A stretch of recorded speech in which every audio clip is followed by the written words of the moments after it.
강대규 변호사와 함께하도록 하겠습니다. 변호사님 어서 오십시오. 네, 안녕하십니까. 강대규입니다. 국민의힘 미디어 특위 부위원장을 하고 있고요. 미디어 특위 안에 또 법률 대응하는 서비스를 당내에서 좀 하고 있습니다. 네. 강대규 변호사가 하여튼간 여러 가지 내용들 아이디어나 그런 것도 당에다 잘 전달을 할 수 있으리라고 생각합니다. 자, 오늘 참 주말 사이에 큰 뉴스 중에 하나가 바로 이해찬의 사망입니다. 이해찬 전 총리의 사망인데 저는 그래 사람이 살다가 죽은 거 당연한 일인 거니까 그러겠거니 생각을 했는데 갑자기 이해찬을 국가장으로 치르겠다 그래가지고 이것도 뭔 소리 하고 좀 봤는데 거기서 한 단계 낮춰가지고 사회장으로 5일 동안 장례를 치른다고 합니다. 근데 문제가 이 사회장이라는 게 국가와 사회 발전에 공헌을 남긴 사람이 사망했을 때 그럴 때 이제 거행하는 그런 장례 방식인데요. 네. 이게 장례 비용도 국가가 좀 보조도 좀 해주고 훈장도 추수한다고 그러고 이것도 결국에는 어떤 공로를 인정해 준다고 하는데 이거 이해찬 총리에 대해서 그만큼 인정을 해줘야 되는 걸까요? 어떻게 보시는지요? 예, 그러니까 이러한 어떠한 역사적이나 역사적으로나 세계사적으로 사람의 장례를 치르는 거는 항상 정치적인 문제가 있었습니다. 상복을 누가 입냐, 어디까지 입냐, 장례 기간을 며칠 할 것이냐, 이걸로 노론 소론 싸우고 이런 우리나라 역사도 있는데 그때는 법률전 근거가 없던 시절이기 때문에 왕권 국가기 때문에 이러한 다툼이 있었던 거고 지금은 입법 국가 아닙니까? 법률이 있는 나라인데 사회장으로 치른다는 게 좀 약간 다소 법률가로서 이해가 안 됩니다. 저는 그 사회장이라고 하는 게 좀 마음에 안 드는 게 좌파 인물들만 죽으면 사회장이라고 난리를 치더라고요. 예, 맞아요. 이게 국가장법에 의하면 국가장은 법률로 되어 있습니다. 현직 대통령, 전직 대통령, 또 대통령 당선자 등등 되어 있는데 사회장은 법을 어딜 찾아봐도 법률 용어가 없는 거예요. 그러면 그동안의 방식은 어떻게 진행됐냐? 예를 들어서 영부인이 2019년까지 5분의 영부인이 사망에 이르렀는데 유독 이희호 여사만 사회장으로 치렀습니다. 그리고 그 이외에 사회장으로 치렀던 사람들을 보면 유독 진보 측 정치인들만 그 좌파 정치인들만 사회장으로 치렀어요.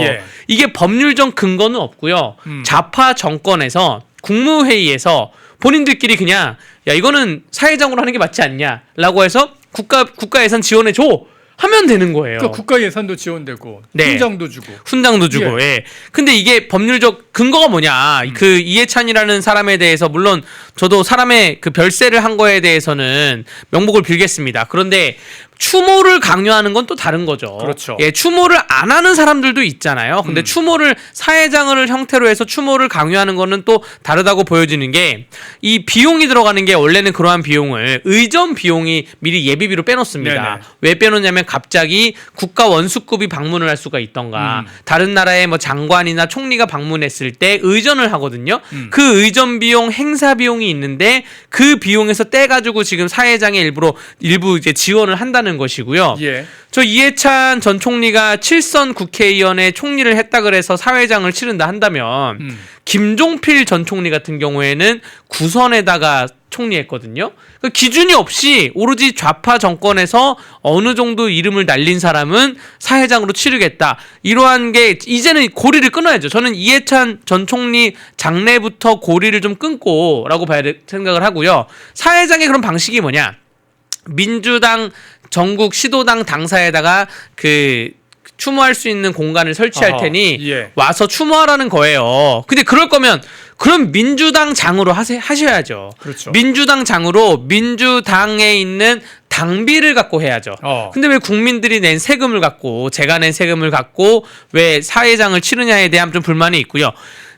정치인도 그렇고 연예인도 그렇고 일면식도 없는 사람이 사망을 했을 때 근데 제가 그 사람을 평소에 좀 좋아했다 혹은 추앙했다 혹은 한다면 당연히 그 장례식장 갈 수가 있습니다. 무슨 의미냐면 가족장으로 치러도 갈 사람은 갑니다. 박원순 서울시장 같은 경우에도 불미스러운 일로 생명을 달리했지만 평소에 박원순 시장하고 얼굴 안 본 사람들이 나는 박원순 시장 좋아했다 그래서 장례에 가는 거를 반대할 수는 없어요. 그렇기 때문에 이거를 왜 우리 세금을 들어서까지 사회장을 해야 되나라고 법률적인 의문이 안 들 수가 없습니다. 저는 진짜 화나는 게 아니 이해찬은 사회장을 해주고 그리고 지금 전두환 대통령 같은 경우에 돌아가신 지가 지금 몇 년이지 않습니까?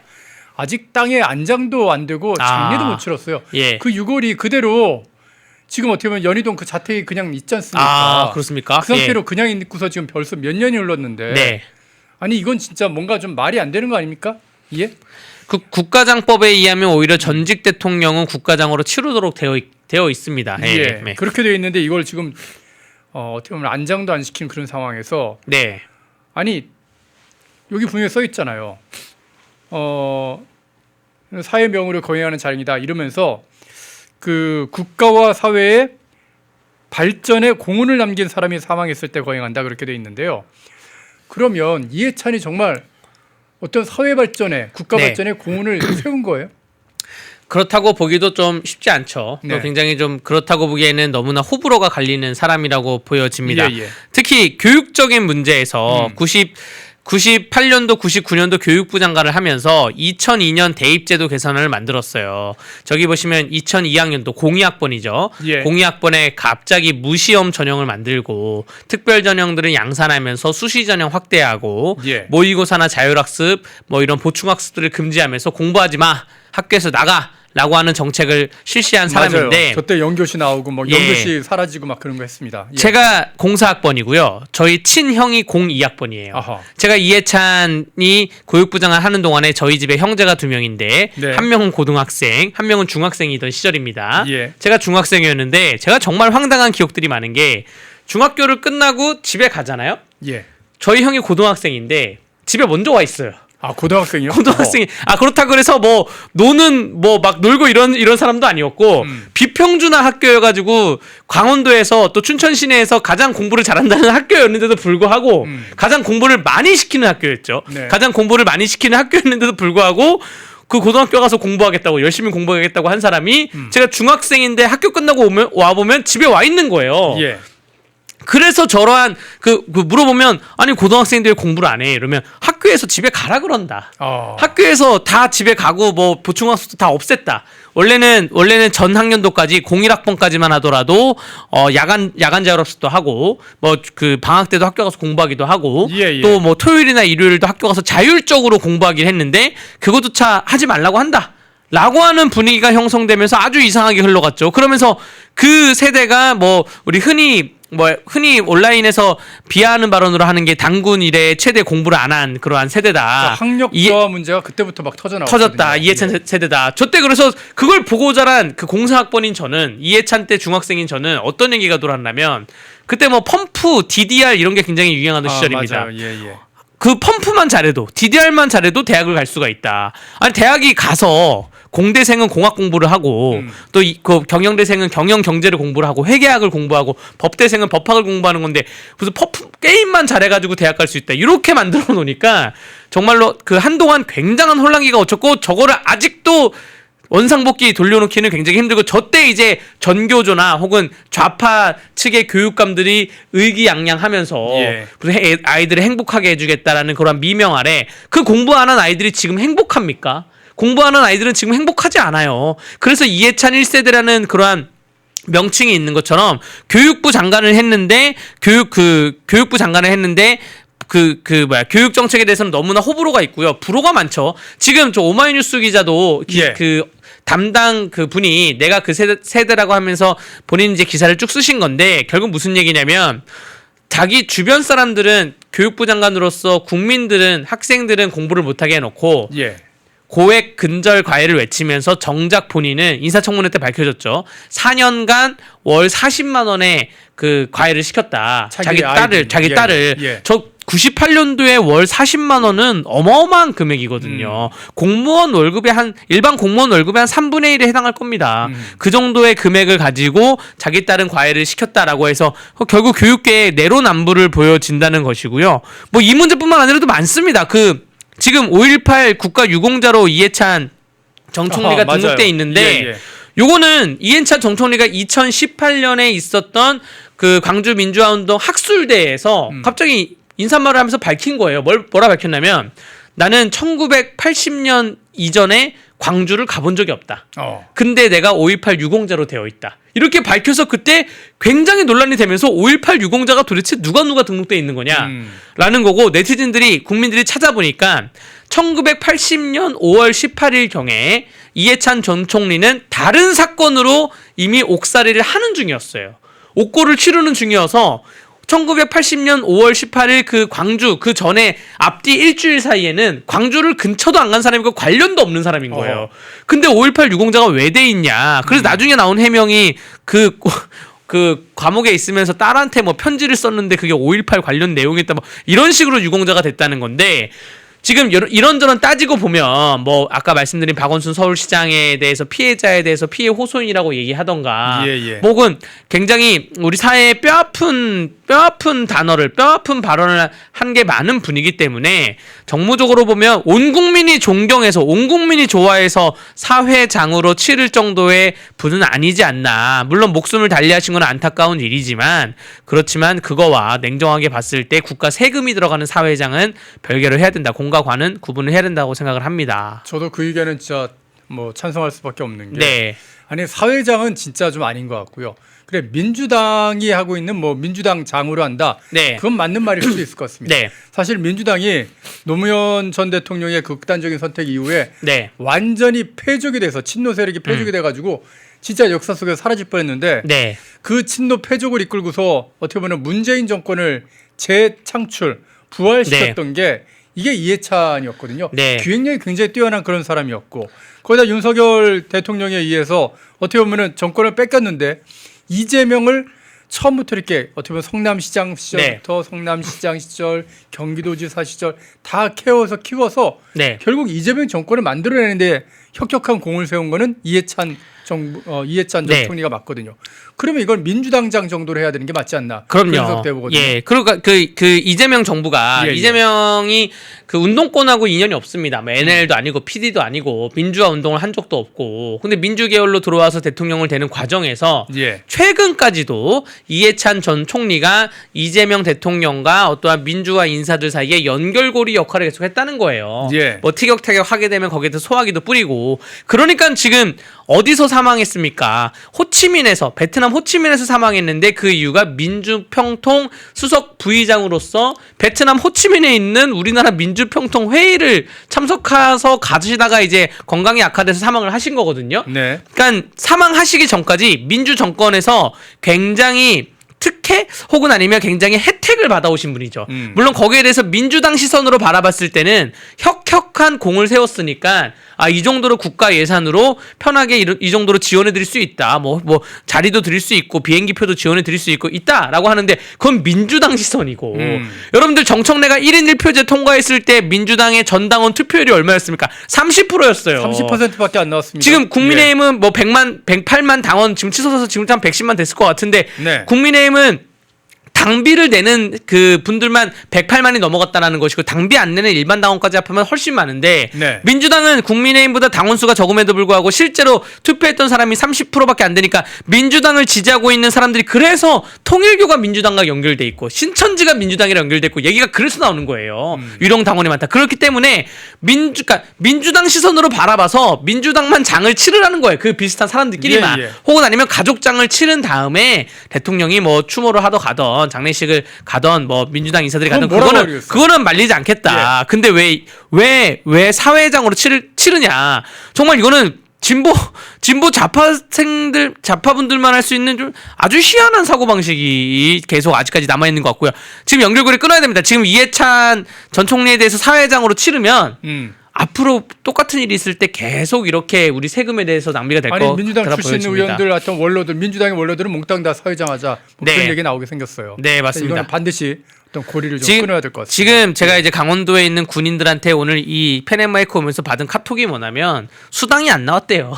그 군인들이 수당이 안 나와서 이번 달 안에 다 준다고 그랬어요. 월급은 물어보니까 월급은 나왔는데 월급에 따른 뭐뭐뭐 수당이 안 나왔고 그 군인들 수당이 뭐 많지도 않습니다. 1인당 뭐 하루 종일 일하면 3만 원 나오고 2만 원 나오고 그 수당인데 군인들 이해찬 장례식 지용해줄 비용이 있으면 군인들 수당이나 좀 챙겨줬으면 좋겠습니다. 야, 줘야 될 건 안 주고 참 어이없이 또 국가 예산을 잘라가지고 사회장을 치르겠다. 참 이재명이 대한민국 대통령이 맞나 하는 생각을 하게 되는데 이재명이 참 이상하게 구는 거 뭐 어제 오늘이는 아니지만 네. 주말 사이에 또 이런 발언도 했습니다. 제가 이 뉴스를 보다가 야, 이 사람은 정말 이상하다라는 생각을 하게 됐는데 우리가 보통 정부가 어떤 정책을 내놓으면 시장은 대책을 내놓기 때문에 네. 정부는 결코 시장을 이길 수 없어 이런 얘기를 많이 하는데요. 네. 이재명은 오히려 정부를 이길 시장은 없다 그러면서 마치 정부가 시장을 쥐락펴락할 수 있는 것처럼 그런 발언을 내놓더라고요. 정말 이게 네. 부동산 정책 관련 발언인데 네. 이게 결국 그겁니다. 지금 윤석열 정부 때 이제 어떻게 보면 아파트 공급량이 너무 부족한 상황에서 네. 아파트 가격이 문재인 때부터 계속 올라가니까 이 공급량 부족을 갖다 좀 완화시켜주기 위해서 다주택자에 대한 양도세 중과를 좀 유예해 주는 걸로 네. 조치를 했어요. 근데 그 기간이 딱 끝나자마자 지금 여기는 더 이상의 어떤 그 연장 같은 건 없다 그러면서 이제는 다주택자를 완전히 우리가 다 뭐 세금을 네. 때려가지고 뭐 그 주택 팔게 만들겠다 네. 이런 식으로 나오는 건데 이 똑같은 정책을 문재인 때 썼었거든요. 네. 네. 문재인 때 이 양도세 중과 정책을 써가지고 폭망했던 기억이 폭망했죠. 있거든요. 네. 근데 본인은 문재인과 똑같은 방법을 쓰면서 네. 시장에는 이길 수 있다. 네. 이거 어떻게 생각하시나요? 그러니까 이 부동산 정책은 가격을 잡으려고 하면 안 되고 거래를 잡으려고 해야 됩니다. 거래를 잡아야 예, 된다. 가격은 부동산 정책은 가격 잡으려고만 뭐 마음 놓고 뭐 그 약간 반위헌적인 정책을 하면서 부동산 가격을 아예 전월세 상한제를 정해놓을 수가 있죠. 근데 그렇게 예. 하면 안 되고 거래를 잡아야 되기 때문에 보수 정권도 그렇고 윤석열 정권도 그렇고 이명박 정권도 그렇고 거래량을 잡으니까 가격이 자연스럽게 다운된 거예요. 근데 지금 문재인 정부나 혹은 이재명 정부는 그 가격을 가지고 장난을 치는 건데 예. 이재명이 호텔 경제학 얘기했을 때부터 이재명 머릿속에서 그 경제적인 맞아요. 관념이 없다고 생각이 들었고 경제에서 특히 부동산 정책에서 지금 시장은 정부를 이길 수 없다 그랬잖아요. 그럼 문재인 정부는 뭐 일부러 져준 겁니까 시장한테? 지금 말도 안 되는 제가 아까 말한 그 거래가 시장을 얘기한 건데 지금 이재명 대통령이 말도 안 되는 얘기를 하는 거고 경제학 지식이 너무나 부족하다. 저럴 거면 정말로 그 본인은 말하지 말고 경제 전문가들한테 아예 일임을 해서 관여를 안 했으면 좋겠다 생각이 들고요. 지금 경제에서 시장에서 네. 정부가 할 수 있는 게 뭐가 있습니까? 최저임금 정도 조정하는 것 뿐밖에 없어요. 그 최저임금도 최저임금위원회가 있기 때문에 정부안이 있고 노동계안이 있고 조정을 하는 건데 예. 그러고 나서 이제 하는 게 이제 세금 관련돼 가지고 부동산 조정을 하는 것인데 정부가 시장을 이길 수 있었다면 IMF가 왜 왔겠습니까? 또 그 IMF가 우리나라 IMF도 있지만 태국의 IMF 같은 경우에는 예. 태국 정부가 거기는 뭐 왕권이 있는 나라니까 왕이 있는 나라니까 태국 정부가 했던 게 고정 환율제를 도입을 했어요. 우리는 전 세계 시장 무시하고 예. 바트는 환율이 이거야. 딱 정해놨는데 결국 무너졌죠. 그 다음에 연쇄 무너지면서 홍콩 오고 대한민국까지 넘어온 건데 정부가 시장을 이기는 그러한 시대는 왕권 시대. 지금 북한처럼 북한 화폐 개혁하지 않았습니까? 북한 화폐 개혁하다가 누가 이제 반발하니까 총살로 다 하고 왕이 사형 선고 내리고 이런 시대가 정부가 시장을 이기는 거지. 지금 자본주의 시장에서 시장 경제 자유주의 시장에서 정부는 시장을 이길 수가 없다. 가격이 중요한 게 아니라 거래가 중요하다고 보여지면서 지금 그 문재인 정권 얘기 같이 섞어서 얘기하자면 결국 이제 양도세 세금 문제인 건데 예. 여러분들 부동산을 잡는 전 세계의 가격을 잡는 세금 관련된 정책은 두 가지가 있습니다. 하나는 거래세를 가지고 잡는 거고요. 하나는 보유세를 갖고 잡는 거예요. 예, 예. 거래세가 이제 거래할 때 나오는 세금. 그게 양도소득세나 혹은 취득세 같은 거. 네. 보유세가 보유하고 있을 때 나오는 세금. 그게 종합부동산세입니다. 근데 전 세계에서 이걸 두 개를 다 갖고 있는 나라는 찾기 힘들어요. 대한민국이 두 개 다 갖고 있죠. 보통은 전 세계 나라들은 어떻게 돼 있냐면 그 보유세가 있는 나라에는 거래세가 없습니다. 예. 보유세, 종합부동산세를 내면 그러면 양도소득세나 소득세는 없어요. 왜냐? 거래를 편하게 하게 하는 거예요. 그리고 거래세가 있는 나라, 양도소득세나 취득세가 있는 나라는 보유세가 없는 겁니다. 미국 같은 경우가 그렇죠. 예, 시장 안정하게 하겠어. 근데 우리나라만 희한하게 그 거래세와 보유세를 다 갖고 있으면서 정부가 이거를 아주 자기 마음먹대로 아주 편하게 늘렸다, 줄였다가 없앴다가 늘렸다가 할 수가 있는데 가만히 냅두시길 바랍니다. 가만히 냅두고 인구수가 늘어났다 혹은 1인 가구가 늘어났다면 거기에 예측에 대한 공급만 늘리면 되는데 또 공급을 늘리면 민주당이 이런 얘기 하잖아요. 민주당 내부적으로 공급을 늘리면 아파트가 들어간 지역은 표심이 보수화가 된다. 그렇기 때문에 아파트를 들어가면 안 된다. 예. 그렇기 때문에 임대주택만 늘려야 된다. 임대주택만 늘리고 국민들은 아파트를 가지면 안 된다. 라는 생각에 있어서 이런 것인지 아주 말도 안 되는 정부가 부동산을 규제하려고만 하고 있는데 예. 가만히 냅두고 공급을 늘리면 알아서 시장 정화 기능에 의해서 보이지 않는 손에 의해서. 보이지 않는 애덤 스미스의 인디비주얼 핸즈에 의해서 예. 보이지 않는 손에 의해서 알아서 정화가 될 겁니다. 가만히 냅뒀으면 좋겠어요. 지금 뭐 이해운 인사청문회에서도 다 드러났죠. 청약에 대해서 가진 사람들은 다 거짓말로 해가지고 허위 조작으로 청약을 받고 이러한 것인데 그런 거나 좀 때려잡던가. 그렇지 않으면 세금 관련된 문제나 특히 이재명처럼 정부는 시장을 100% 이긴다. 시장이 정부를 이길 수 없다. 이런 사고방식 가지고 시장 경제 자유주의를 접근해서는 안 된다고 생각합니다. 노동 문제도 그렇고 부동산 문제도 그렇고 다른 경제적인 단어가 카테고리에 있는 데서는 그렇게 정책을 접근해서는 대한민국이 망하는 길이라고 생각합니다. 예, 네. 문재인 때 이미 한번 실패했던 게 세금으로 때려잡으면은 사람들이 다 집을 팔 거라고 생각했는데요. 네.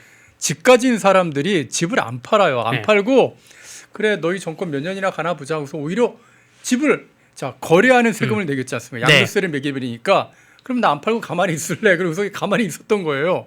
그리고 보유세를 올리잖아요. 네. 보유세 올리면 그래? 보유세 올려? 그럼 나 이거 집 전세 주는데 자 전세 보증금 올릴게. 아니면 월세 주는데 월세 그렇죠. 월세 집값을 비용 올리죠. 올릴게. 네. 이런 식으로 해갖고 결국에 정부에서 세금을 더 네. 떼기려고 했죠. 부자들한테 세금을 받으려고 했던 게 다 서민들한테 이어지는 그런 폐해가 있었거든요. 그런 전례가 있는데 똑같은 길을 지금 또 네. 있는 거예요. 제가 지금 이제 40살입니다. 40살이고 이제 저는 이제 강원도 춘천이니까 예, 예. 저는 집을 샀어요. 강원도 춘천에 30 몇 평 아파트를 2억 주고 샀습니다. 98년도에 지어진 아파트인데 2억 네네. 정도인데 서울에 있는 변호사들하고 얘기를 나누다 보면 실화예요. 실화. 2주 전쯤에 결혼식장에서 실화로 나온 얘기인데 굉장히 변호사들 중에 민주당에서 활동하는 변호사들. 어허. 민주당에서 활동하면서 근데 하는 말이 뭐냐면 나도 없는 살림의 변호사가 돼가지고 변호사 된 지 이제 9년 차, 10년 차인데 네. 이제 집을 살려고 돈을 다 모아놨다. 음. 또 대출 좀 받고 집 살려고 돈을 모아놔서 예를 들어서 한 15억짜리 아파트를 살려고 서울은 15억 20억 한다고 하니까 예. 다 모아놓고 대출 받을 거다라고 했는데 이재명 탄생하고 나서 부동산을 갔더니 갑자기 지난주와 다르게 2억 올랐어요. 그게 이제 15 대책이야. 10월 15일 대책. 예. 10월 15일 15 대책 이후에 하루아침에 2억 3억이 올라가서 나는 이 정권의 무능함에 너무나 치를 떨고 어떻게 할 수가 없다라고 하면서 이탈을 하고 있더라고요. 부동산 정책으로 인해서 이재명의 무능에 확연하게 드러나면서 이탈을 하는 게 열심히 노력해가지고 이제 40살에 진입한 저 같은 한 10년 차 변호사들이 이제 집을 사려고 열심히 돈을 모았는데 15 대책으로 또 돈이 오르고 또 오르고 이러한 형국인 겁니다. 뭔가 한 몇 년 동안 안정돼 있으면 내후년쯤엔 집을 사야지 대출을 받아가지고 이런 생각을 하는데 거기에 대해서 굉장히 좀 황당하다는 말씀드리고 댓글이 2억 아파트 말씀하시는데 적어도 대출을 70% 대출을 다 풀로 받아서 샀다는 점 말씀을 드리고 지금도 대출을 좀 갚아 나가고 있습니다. 네. 지금 얘기하시는 거는 춘천 아파트 싸다 춘천 아파트 그런 얘기를 네. 얘기하시는 것 같은데 네. 아니 서울의 아파트 값이 지금 얼마나 말이 안 되냐면요. 여러분 전용 면적 25평짜리 국민 아파트들 있지 않습니까? 네. 그런 아파트들의 가격이 지금 한 50억 정도 합니다. 강남 3구 같은 경우는. 예, 그러니까 평당 2억이에요. 네. 저는 그 가격을 보면서 이게 실화야 라면서 깜짝 놀랐는데 실제 그렇게 가격이 나오더라고요. 근데 그게 이재명 정부 들어와서 오른 가격입니다. 그럼 서울시 지도를 위성 지도를 놓고 네네. 혹은 서울과 수도권까지 위성 지도를 놓고 하면 부동산 전문가들이 찝는 여기다 지으면 된다. 여기다 지으면 된다. 이런 지역이 있거든요. 예. 근데 이거를 이제 보수 정권에서 논의를 합니다. 논의를 해서 공급포가 들어가죠. 한 10만 공급, 20만 공급 들어가는데 예. 근데 좌파 정권에서는 이러면 환경 파괴다. 이 나무를 깎으면 안 된다. 이렇게 하면 돼. 이러한 논리로 인해 가지고 아예 공급을 좀 꺼리는 그러한 경우도 있습니다. 근데 적절한 공급이 오히려 환경적으로 더 좋아요. 적절하게 상하수도를 깔고 적절하게 공급을 해서 환경을 만드는 게 우리 지속 가능한 발전에서 더 좋은데 아까 말씀드린 보수와 표심이 되는 게 무서운 거랑 거기에 대한 이거를 직접적으로 핑계를 못 대니까 환경 핑계로 인해서 좀 공급을 안 하는 그런 게 좀 있습니다. 네네. 예. 참 예전에 명동 땅이 평당 1억이었는데 그래서 뉴스에 나왔다고 하시는 거 보니까 굉장히 네. 옛날 얘기를 하시는 것 같습니다. 저도 뭐 서울 토박이라서 대충 어떤 말씀하시는 건지 알겠는데 아유 서울의 가격은 이제는 거의 불가능한 어떻게 보면 지방에 살다가 서울로 들어오는 건 거의 불가능한 그런 상황이 되지 않았나 하는 생각도 해봅니다. 지금 요게 어떻게 보면은 이재명 정부, 문재인 정부 때고 그랬거든요.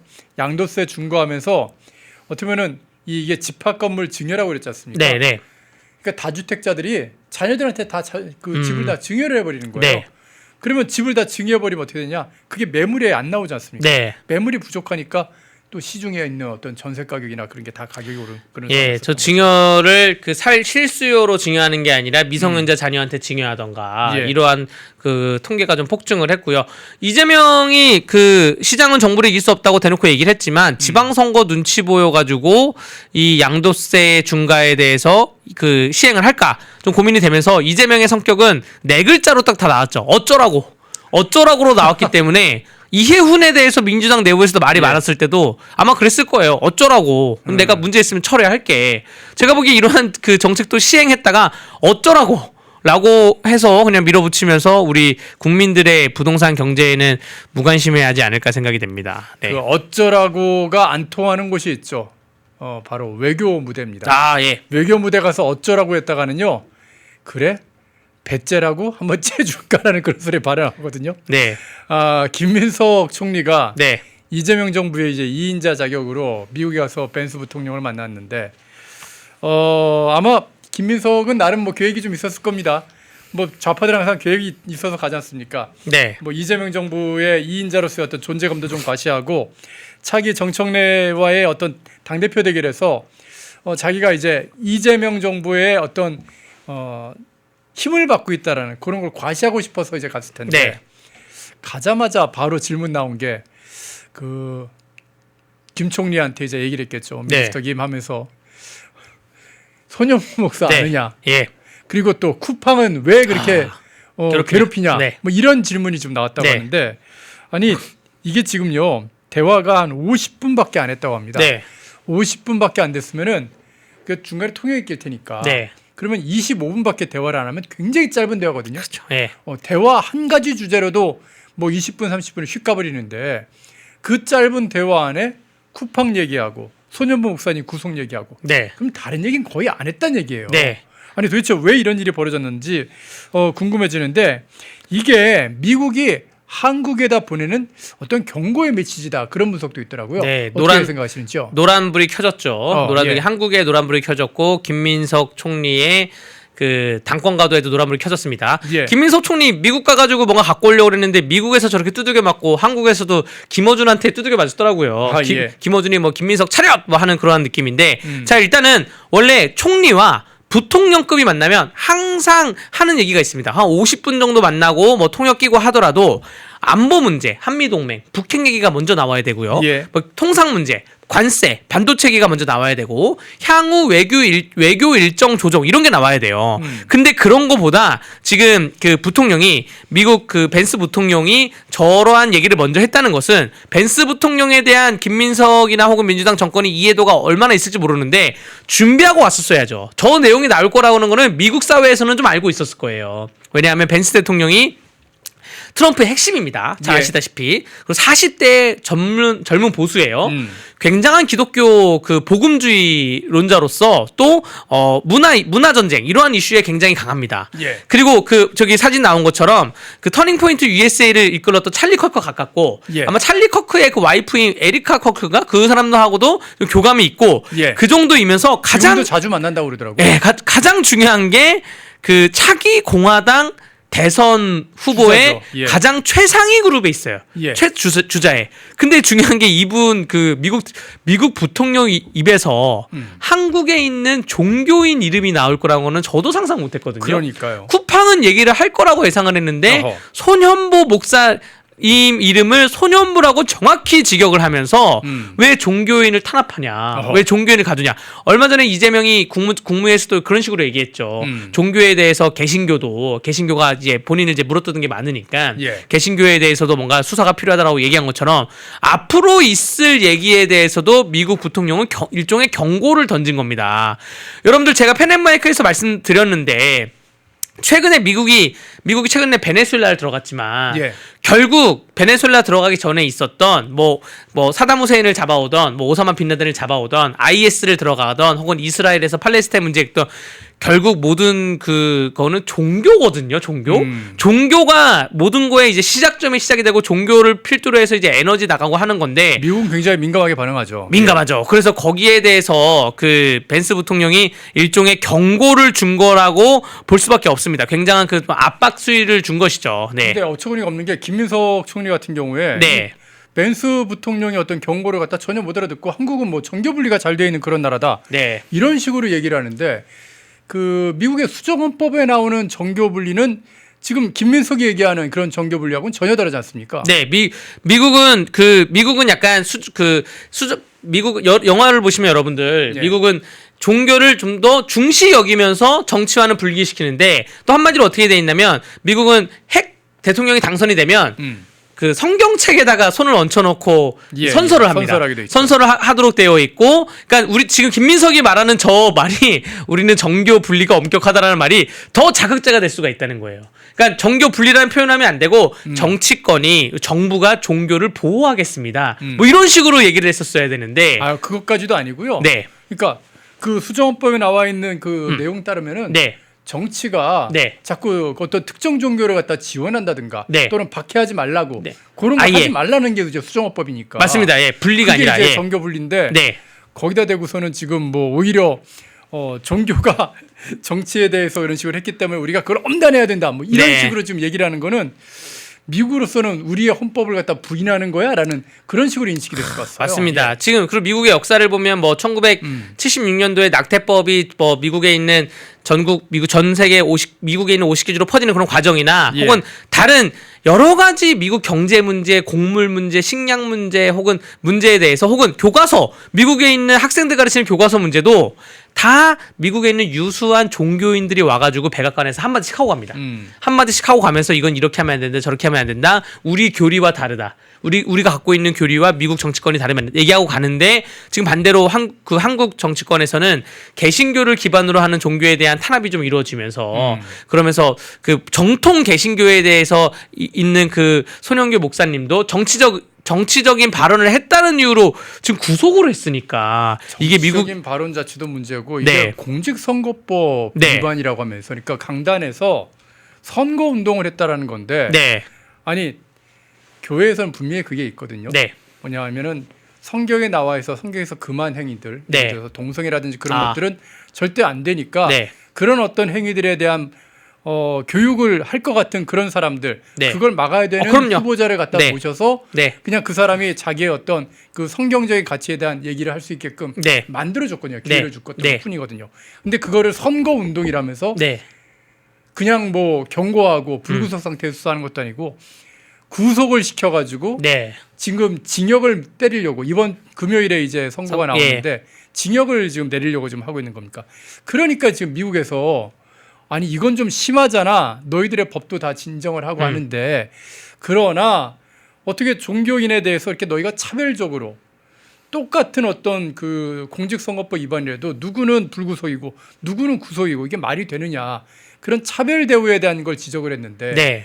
이걸 지금 무슨 뭐 정교 분리의 원칙이니 이런 식으로 헛소리를 하면서 얘기를 했으니 예, 저기서 이제 표현이 이제 미국과 달리라는 예. 표현이죠. 미국과 달리 우리가 엄격하다라는 거는 미국은 너네는 엄격하지 않지만 우린 예. 너네랑 달라. 걱정하지 마라고 하는 게 아주 그러니까 일단은 저렇게 되면 제 궁금증이 일단 왜 간 줄 모르겠어요. 예. 예, 총리가 가면 어느 정도 성과가 있어야 되는데 혹은 대통령이 정해놨던 그런 팩트 시트나 문서에 대해서 후속 작업이 있던가 혹은 한미 FTA 실무 협상이 중단된 거에 대해서 거기에 대해서 연결고리를 찾고 와야 되는데 결국 두들겨 맞고 온 거밖에 생각이 되지 않습니다. 오히려 한미 관계를 더 일부러 악화시키려 한 거라고 제가 생각하지는 않겠지만 예. 그래도 한미 관계를 오히려 악화를 시켰다고 보여집니다. 왜냐하면 김민석 그 총리의 친형이나 뭐 김민석 총리가 뭐 중국으로 왔다 갔다 거리면서 수학을 했던가 이런 문제를 봤을 때 아하. 그런 의심을 안이 미국에 거둘 가선 안 될 사람이라는 말씀이시죠? 예, 그런 의심을 안이 거둘 수가 없습니다. 네. 미국에 가선 안 될 사람이라는 게 하원 의원들 만나서도요. 네, 봤습니다 이거. 예. 쿠팡 관련 얘기를 하는데 네. 저 영김 미국 하원 의원이 한국어 대단히 잘하거든요. 잘하시죠. 사실. 예, 예. 잘하는데 영어로 또박또박 얘기하면서 쿠팡은 미국 회사라는 점을 강조하면서 네. 왜 한국이 미국 회사를 갖다 이렇게 차별적으로 네. 괴롭히냐 네. 딱 지적을 하더라고요. 네, 저 영상은 쇼츠로 좀 많이 돌았어요 주말 사이에. 예. 그래서 봤는데 여러분들 그 외교가 아까 말한 그 벤스 부통령 만난 거는 공식 외교 석상이고 저거는 밥 먹는 자리잖아요. 자리였어요. 예. 밥 먹는 자리에서 카메라가 있을 때는 저렇게 그 조목조목 얘기를 하진 않습니다. 되게 뭔가 뭐 먼 길 오느라 고생하셨습니다. 뭐 이런 예, 얘기 예. 나누면서 뭐 숙박은 편하십니까? 이런 얘기를 주로 나누는데 밥 먹는 자리에서 카메라가 빠지기 전에 영김 그 미국 하원 의원이 예. 아주 대놓고 꼬집은 겁니다. 대놓고 예. 쿠팡에 대해서 지금 영어로 묻고 영어로 있는 겁니다. 예. 예. 그럼 이게 이제 앞으로 어떻게 갈 것이냐? 벤스 부통령하고 문제도 전혀 달라요. 미국 하원 의원이잖아요. 예. 미국 의회 차원에서 대응할 수 있다는 걸 경고한 겁니다. 그게 뭐냐면 미국 의회 차원에서 야 너네도 보니까 쿠팡 뭐 한국 그 미국 사람 불러가지고 뭐라 소리치르고 하던데 우리도 의회 차원에서 청문회 할게. 청문회 해가지고 우리도 그러면 한국 기업 가지고 청문회 할게. 너네 쿠팡 했어? 우리도 미국에 와 있는 다른 기업에 대해서 우리도 청문회 할 수 있어. 라고 해서 의회 차원에서 의회 차원에서 어허. 대응을 할 수 있다는 일종의 경고 메시지를 준 것이죠. 근데 못 알아듣는 것 같은데요. 네. 저게 어떤 의미가 있는지 네, 눈만 외교적으로 깜빡깜빡거리고. 어떤 메시지가 네. 있는지를 잘 이해를 못하는 것 같아요. 네. 그래서 실제로 그 미국 하원에서 그 12월 말인가 1월 초에 어떠한 그 미국 의원이 예. 한국의 그 공정거래위원장이 썼던 논문을 가지고 뒤에다가 그 논문을 판넬로 들고 설명을 했어요. 한국의 공정거래위원장이 이재명 정부가 임명한 새로운 사람이 왔는데 네네. 이 사람이 과거에 썼던 논문을 보면 우리 미국을 싫어한다. 그런 나중에 펜앤마이크에서 저희가 시간 있으면 제가 또 다루겠습니다. 네. 그 방송에서 뭐 정규 방송에서 다룬 적이 없는데 찾아보면 기사 나왔더라고요. 그래서 그런 식으로 의회 차원에서 이미 그 이재명 정부에 대해서 경제 인사 특히 외교통상 인사에 대해서 안 좋게 보고 있는데 중요한 점은 저건 정말 외교적으로 카메라가 있는데 저렇게 얘기했다는 거는 야 너 그 김민석에 대한 대우를 전혀 안 하겠다. 일단 그게 첫 번째이고요. 너 왜 왔어? 가. 뭐 이게 첫 번째고 두 번째는 앞으로 우리가 더 큰 의회 차원에서 대응을 할 수 있어라는 겁니다. 왜냐하면 그 국회의원들도 우리나라 그 국회의원들도 쿠팡이 뭐 이런 얘기를 하더라고요. 미국 그 기업인데 너무나 미국식 로비 방식으로 우리나라 국회의원들을 만나려고 하니까 거기에 대해서 불쾌감이 들어서 쿠팡을 더 쪼았다는 얘기가 있더라고요. 뭐냐면 우리나라는 로비스트법이 불법입니다. 예, 예, 근데 우리는 미국은 그렇죠. 로비스트가 합법이에요. 합법이죠. 어떠한 기업한테 돈을 받은 로비스트들이 정치권에다가 밥 먹으러 다니면서 로비를 합니다. 예. 그 필요한 게 있냐면 필요한 것도 풀어주고 그런 식으로 우리나라 국회의원들한테 쿠팡에 있는 그 미국인들이 많이 접근했다는 거예요. 거기에 대한 기분 나쁘다 그래서 더 세게 그 쿠팡을 그 괴롭혔다는 그러한 후문이 있는데, 그러니까 미국에 갔으면 그 로마에서 로마법 따른 것을 미국에 갔으면 미국식 그 주의로 가가지고 설명을 해야 되는데 그러한 설명도 전혀 이제 부족했다는 것이고, 우리나라 국회의원들은 그 이러한 로비를 그 법률적으로도 안 받지만 일단은 내가 국회의원인데 나한테 밥 먹자고 일개의 기업에서 연락이 와? 이거부터가 일단 기분 나쁜 거예요. 그러한 또 현상이 있기 때문에 김민석 총리가 정말 그 외국에서도 두들겨 맞았고 아무런 성과 없이 한국 들어오면 아까 말씀드렸다시피 김어준한테도 지금 두들겨 맞고 있기 때문에 입지가 굉장히 좁아졌을 것이다 생각이 됩니다. 네. 지금 쿠팡 관련해서 한국 정부가 지금 굉장히 곤란하게 된 게요. 이 쿠팡이 미국 기업이지 않습니까? 네. 그러다 보니까 이제 미국에서 투자를 한 회사들이 있나 봅니다. 네. 예를 들어서 그린옥스나 알티미터 같은 이런 회사들이 투자를 했는데 손실이, 그러니까 한국 정부가 쿠팡을 괴롭혀서 주가가 하락하면서 입은 손실이 그린옥스 같은 경우에는 대략 한 우리 돈으로 네. 한 6조 원 정도쯤 되는 거고요. 예. 그리고 6천억 원 정도쯤 되는 거고요. 네. 그리고 알티미터 같은 경우에는 이제 또 저게 8천만 달러니까 네. 한 200억 뭐 그쯤 되겠네요. 1,200억쯤 돼서 합치면은 네. 그러면 거의 한 한 7천억, 8천억 정도 좀 아. 손해를 본 거예요. 네. 이런 정도쯤의 규모의 엄청난 규모의 손해를 보게 되니까 미국의 투자자들이 열받아가지고 지금 네. 미국의 어떤 불공정 이런 무역 행위 같은 걸 갖다 조사할 수 있는 네. ISDS라든가 네. 또는 그 USTR이라고 미국 무역 대표부에다가 제소를 한 거거든요. 네. 이러면 여기는 진짜 얘기가 완전히 달라져서 미국 법에 의해서 판단을 하고 네. 이게 만약 불공정한 어떤 기업에 대한 압박이다, 네. 차별적 압박이다 하면은 한국 정부에다가 네. 배상금을 물릴 수가 있다고 하더라고요. 아, 그럴 수도 있겠죠. 예. 여러분들 그 미국이 베네수엘라 마두로를 잡아온 게 그 국제법에 의해 잡아온 게 아니에요. 미국 법에 의해 잡아온 그렇죠. 거거든요. 미국 법에 의한 미국 법에 의해서 미국 자국으로 뭐 무슨 뭐 약물을 보낸다고 하니까 가서 잡아온 거고 예. 미국이 미국 자국 내 법에 의해서 그 행동을 한다고 하면 우리나라가 굉장히 그 불리한 그런 작용이 엄청나게 많을 거라 보여지고요. 예. 그러니까 김민석은 갔으면 이렇게 얘기했어야 돼요. 아, 개인정보 유출 때문에 우리나라 국민들이 다소 좀 민감해했다. 개인정보 유출이 양이 생각보다 엄청 많았다라고 예, 예. 하면서 잡으니까 중국인이라더라. 우리 중국에 대해서 혹시 중국인들의 이 개인정보 유출에 대해서 미국과 공조를 하겠다. 어허. 우리 공조를 해나가면서 전 세계 지금 미국도 중국인들 간첩 때문에 얼마나 골머리를 썩고 있겠어요. 아, 중국 간첩들에 대해서 우리 같이 정보도 공유하고 우리 공조를 하자라고 해서 얘기를 하면 끝나는 건데 이것도 대통령이 그 쿠팡 범인이 중국인이라고 합니다. 그러니까 어쩌라고라고 하고 있으니까 그것도 김민석이 그 미국 가기 전에 이런 얘기를 했잖아요. 그러니까 미국에서 이런 걸 다 알고 얘기한 거고요. 한미 FTA 실무 협상부터 그 캔슬이라고 미국은 캔슬이라고 썼습니다. 그건 취소잖아요. 근데 우리나라 그 언론들은 뭐라 그걸 썼냐면 연기라고 썼어요. 왜냐하면 정부에서 연기라고 발표했으니까 외교부에 통상부에 물어보니까 어허. 연기입니다라고 해서 연기라고 그대로 받았었는데 자 이제는 우리나라 그 언론에 대해서 뭐 외신도 같이 봐야 된다는 말씀을 드릴게요. 영어로 정확히 캔슬이라고 써있고 국민의힘의 그 대변인이신 그 레이나 선생님이 김효은 대변인께서 예, 김효은 원래 영어 대변인. 영어 그 선생님이셨기 때문에 영어 강사셨기 일타 때문에 강사였죠. 그분이 그거를 쫙 해석을 해주시더라고요. 이건 명백히 캔슬이다. 근데 이것이 쿠팡 혹은 아까 말씀드린 뭐 공정거래위원장 그러니까 이재명 정부의 각종 그 경제 정책으로 발현된 거고 미국은 여기서 멈추지 않을 것이다. 앞으로 계속 갈 것이고 이제 우리나라 대통령이건 또 국무총리건 미국 안 가겠죠. 가면 이렇게 두들겨 맞고 오는데 미국과 한미 동맹이 좀 훼손되거나 금이 가는 게 하나둘씩 보이기 시작해서 좀 굉장히 중차대한 문제라고 말씀을 드릴 수 있습니다. 네. 예. 자, 말씀하시는 대로 또 김동환님께서 후원해 주셨는데요. 감사 말씀드리겠습니다. 큰 금액을 후원해 주셨습니다. 자, 한 가지 마지막으로 좀 질문을 좀 드릴게요. 네. 뭐 이재명 정부에서 언론 장악하고 언론 탄압하는 게 어제 오늘 일은 아니지만은 이제는 아주 대놓고 그냥 홍보수석이라는 사람이 네. 지금부터 우리는 언론 장악할 거야. 언론을 갖다가 그러니까 특히 이제 콕 집어서 종편에 대해서 탄압할 거야. 그렇게 얘기를 하더라고요. 네. 뭐라고 얘기를 했냐면 뭐 종편에 어떻게 보면 출연하고 있는 그 방송들이 굉장히 수준이 떨어진다. 뭐 그런 얘기를 하면서요. 아침부터 저녁까지 패널들을 데려다가 격이 높지 않은 정치쇼 형식의 방송을 한다. 이거는 뭐 채널 승인의 취지에 맞지 않는다. 패널도 편향적으로 구성하는 측면이 있고 콘텐츠 진행에는 관심이 없어 보인다. 뭐 이런 얘기를 하고 있습니다.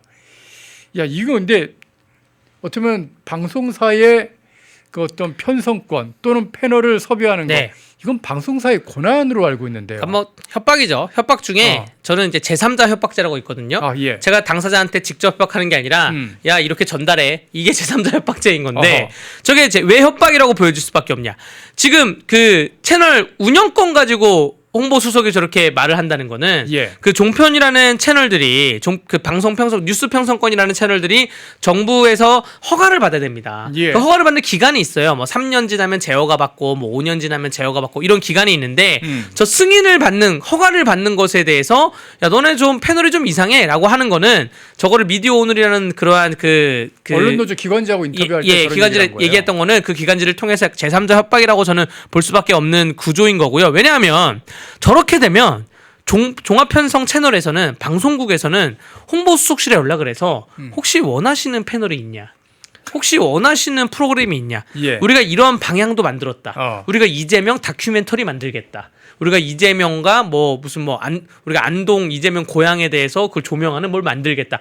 아주 북한식 조선 노동 방송처럼 방송국이 될 수밖에 없는 구조예요. 저게 만약에 아니 문제가 있으면 진작에 방통위나 방미통위가 제재를 했겠죠. 예. 방송 패널들이 와서 굉장히 편향적이고 혹은 욕설을 섞어 쓰던가 명예훼손적인 얘기했으면 진작에 제재가 됐을 텐데 이미 방송 스스로 정화 기능이 있습니다. 왜냐하면 여러분들 방송이라는 게 뭐로 먹고 삽니까? 시청률로 먹고 살아요. 예. 패널들의 수준이 떨어지고 패널들의 격이 안 높지 보죠. 않으면 안 보고 광고도 안 붙습니다. 그리고 저러한 우리가 종편을 처음 도입했을 때 왜 저런 얘기가 나왔냐면 뭐 미국에 있는 뭐 팍스 TV나 뭐 ABC TV의 정치안을 가지고 굉장히 편안하게 토론하는 풍자하고 위트가 있고 이러한 방송 프로그램이 있기 때문에 우리도 그런 걸 한번 해보자. KBS, SBS, MBC 3사만 가지고 100분 토론만 하지 말고 우리도 정말 위트 있고 유머 있고 시민 친화적인 프로그램을 만들자 해서 지금 점차 그렇게 변화하고 있는 과정이거든요. 그거를 윤석열 정부 때는 오히려 얼마나 많은 말도 안 되는 뭐 김건희 여사에 대해서 방송 그 종편에서 그러니까요. 비판을 했습니까? 근데 그거를 정권이 바뀌었다고 저렇게 얘기하는 거는 통제를 하겠다라는 것밖에 말이 안 됩니다. 방송 청와대 홍보수석이 방송을 가지고 경고를 준 거고 협박을 한 거고 통제를 할 테니 앞으로 출연진들 나한테 허락받아 이런 얘기밖에 더 되겠습니까? 예. 아니 이게 지금 분명히 방송법에 나와 있거든요. 네. 방송법 4조에 가서 방송 편성의 자유와 독립은 보장된다. 네. 누구든지 방송 편성에 관하여 이 법 또는 다른 법률에 의하지 않고는 네. 어떤 규제나 간섭도 할 수 없다. 분명히 써 있는데 네. 홍보수석이 가서 간섭을 하고 있는 네, 거예요. 어떤 규제나 간섭도 할 수 없다. 여러분들 윤석열 정부 때 그 황상무 홍보수석께서 아, 예. 그 저랑 잘합니다. 개인적으로도 친해요. 그 황상무 그 가짜뉴스 대응을 제가 했어요. 황상무 홍보수석께서 이른바 MBC 식칼 사건이라 그래가지고 방송 관계자들 그 출입 기자들 예. 앉혀놓고 밥을 먹다가 갑자기 옛날 얘기하면서 옛날에 예. 이런 적도 있었어 하다가 무용담 얘기하시다가. 하다가 MBC 잘 들어 이거 한마디 했다고 그러면서 거기 횟집이어서 칼이 있었다. 이러한 가짜 뉴스를 갖고 간 데는 왜 제재를 안 합니까? 그거 다 불송치 났고요. 가짜 뉴스에 대해서 다 그 걸어놨고요 방통위에 그렇게 되는데 그러한 거를 제재를 해야지 지금 이렇게 저처럼 패널이 나오던가 혹은 이러한 자유롭게 토론하는 분위기 자체를 제재하겠다. 종교에서 목사님이나 스님들이 말해도 제재하겠다. 방송에서 패널들이 나와서 말을 해도 통제하고 제재하겠다. 이게 이재명 정부가 언론을 장악해 나가는 그런 하나의 방법 중에 하나입니다. 네. 여러분 진짜 사실 이명박 정부 때 네. MB 정부 당시에 MBC가 왜 소위 말하는 그 광우 뻥 방송을 많이 네, 했잖아요. 그때 이제 저도 언론 노조원이었으니까 그 당시 집회도 하고 시위도 많았는데 이명박 정부에서 이 언론에 대해서 MBC에 대해서 어떻게 했냐. 절대로 MBC 자체를 때려잡지 않고요. 그래 MBC가 이렇게 논조가 그래? 그러면 우리가 그때 했던 게 종편을 만든 거였어요. 아 그렇죠. 예. MBC만 있는데 MBC가 워낙에 편파 방송을 하니까 그래 그럼 편파 방송 말고 너희의 경쟁사를 하나 세워줄게. 그렇게 해서 만들어진 게 지금 종편들이란 말입니다. 그거는 굉장히 시장 경제적인 거예요. 너희가 국민의 선택을 받을 수 있는데 국민은 다른 내용을 좀 듣고 싶은데 너희가 이런 왜곡된 내용만 광우병 뉴스만 지금 계속하고 있잖아. 광우병 뉴스만. 그러니까 우리가 종편을 만들어줘서 종편에서 제대로 된 뉴스를 할 수 있게 해줄게. 그렇게 해서 사람들이 좀 종편에 가서 많이 제대로 된 정보를 볼 수 네. 있게 됐단 말입니다. 만약에 이재명 정부가 제대로 종편이 제대로 방송을 못한다고 생각하면 MBC나 JTBC를 갖다가 제대로 만들어서 거기서 진짜 뉴스를 하게 하던가요. 지금 JTBC나 MBC에서 방송을 제대로 못하니까 네. 사람들이 아니 이건 아니잖아 해가지고 전부 다 지금 뭐 다른 방송에 가서 진짜 뉴스를 좀 보고 있는 거 아닙니까? 네. 예. 그 결국 저렇게 말하는 거의 끝에는 지금 종편 플러스 이제 유튜브 저희 같이 이제 이러한 펜앤마이크 같이 예. 시장 경제 자유주의의 공정한 언론을 표방하는 그러한 유튜브 채널에 대해서 제재를 최종적으로 하는 게 목적이 아닐까 그렇게 생각이 됩니다. 근데 지금 그거는 정부가 굉장히 오해를 하고 있는 게 종편도 그렇고 유튜브도 그렇고 이 산업으로 인해서 먹고 사는 일자리가 어마어마하게 많습니다. 그렇겠죠. 어마어마하게 많고 이 산업으로 인해서 또 우리가 슈퍼챗도 하다못해 달러로 받기도 하고 엔화로 받기도 해요. 예. 이러한 이 산업으로 인해서 국가 경제에 대해서 이득이 되는 부분도 굉장히 많은데 음. 저도 물론 이재명 대통령, 이재명 정권 비판을 많이 하죠. 근데 이 비판을 했다 그래서 나한테 하는 소리를 듣기 싫다 그래서 이 산업 자체를 없애버리겠다. 이 채널 자체를 없애버리겠다. 아 그러면 그럼 베네수엘라 되는 거예요. 네. 맨날 TV 틀면은 네. 여자들 벗고 나오는 그런 예능 방송만 나오고 그냥 사람들이 그거 보면서 에헤 하면서 웃고 그냥 떠들고 네. 그러다 보니까는 진짜 삶의 어떤 그 국가가 성장한다, 국가의 미래를 계획한다 그런 건 다 사라지고요. 네. 국가에서 주는 배급 가지고 그 TV 쇼나 보면서 그 사는 전 국민이 베네수엘라식으로 되는 겁니다. 베네수엘라 TV나 북한 조선노동 TV를 예. 보는 건데 방송사에서 이렇게 했으면 좋겠어요. 방송사에서 저 얘기를 가지고 지금 홍보 수석에 대해서 얘기를 가지고 방송사의 국장님들이 앉아가지고 지금 얼마나 많은 회의를 하겠습니까? 예. 우리가 어떤 기조를 잡아야 되냐?